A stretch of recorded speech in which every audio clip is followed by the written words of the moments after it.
Ako nga pala si Wesley Del Mundo at ito ay pinamagatan kong saya, kaya samahan niyo ako sa kwento ng buhay ko.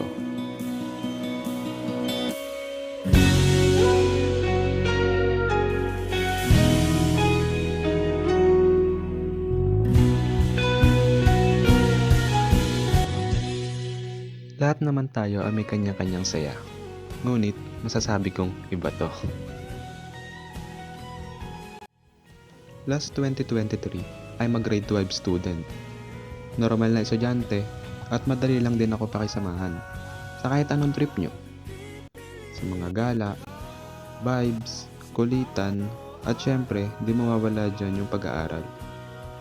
At di rin ako boring na tao kasi kaya kong libangin ang sarili ko. Isa na nga dyan ang paglalaro ko ng basketball. At ini-improve ko din ang sarili ko dahil isa rin to sa mga goal ko. Sa mga alaala at experience kong to, ay masasabi kong masaya ako. Ngunit, di ko inaasahan na magiging mas masaya pa pala ako simula nung nakilala ko itong babaeng to.